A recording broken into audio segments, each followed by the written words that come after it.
Well, a new social safety net has just opened its doors in St. John's for women facing dangerous domestic situations. Sakeenah is transitional housing specifically for vulnerable Muslim women and their families. It's the ninth shelter of its kind in the country. And joining me now from Toronto is the Chief Operating Officer, Hafsa Pathan.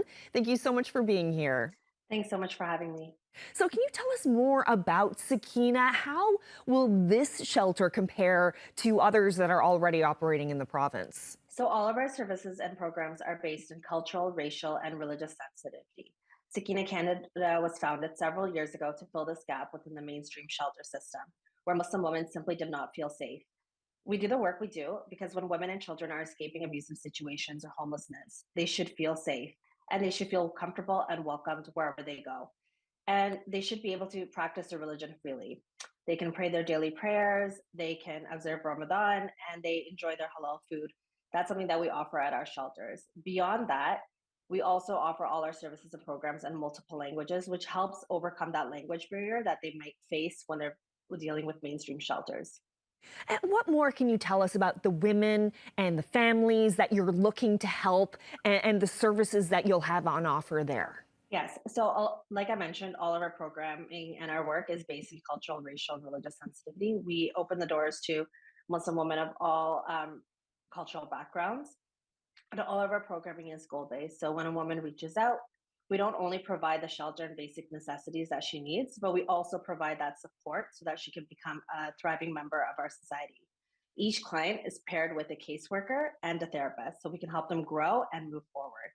We help them obtain legal advice, counseling, sustainable housing, and employment. Our house managers ensure that we provide them with a safe space, give them a comfortable environment, and the basic necessities that they need when they stay in our home. So every time a client does move out of our home, she is ready to do so. And you talked about the cultural sensitivities. How important is that for a woman who's looking to escape a dangerous situation? How important is it for her to go to a place where she's really understood culturally?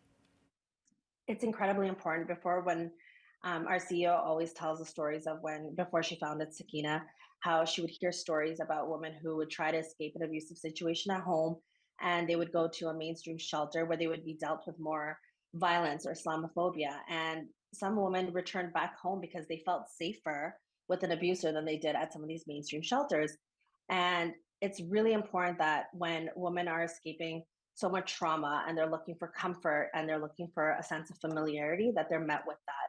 So by us offering these our by us offering our services that are stemmed in a cultural approach, they can feel a sense of familiarity, and that's so important in helping them move forward and move on. And why has Sakina opened in St. John's right now? Can you tell us about the timing of why now? So we've actually been meaning to open for just over a year now. We've been looking for a new location, and before we open up a new location, and this goes for all our shelters, is that we do a very thorough needs assessment. So we look at our own remote casework and the calls that we receive, and we receive quite a few from the St. John's area, but we also speak with local shelters and other organizations in the area to understand that need further. We know that the Muslim population is definitely growing in this province.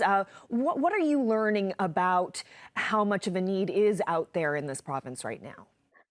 So beyond just the growing population of the growing Muslim population in Newfoundland, we also just know the stats when it comes to gender-based violence, and there it's quite harrowing. 1 in 2 women over the age of 15 in Newfoundland will experience at least one incident of sexual and physical violence throughout their lifetime. And we always say, and I'm sure you've heard it before in other media interviews as well, is that it's bittersweet when we have to open up a new location. We don't want to do it. We wish we didn't have to exist. We wish there was no such thing as Sakina Canada, and in a perfect world, that would be true. But unfortunately, the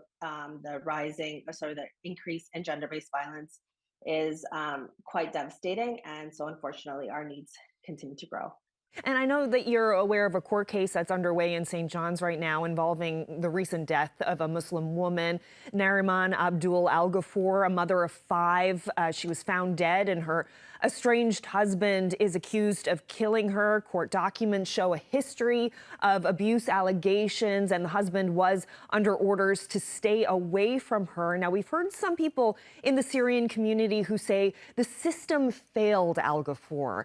And for a woman trying to protect herself and her children from a violent partner, what kind of a difference can Sakeenah make?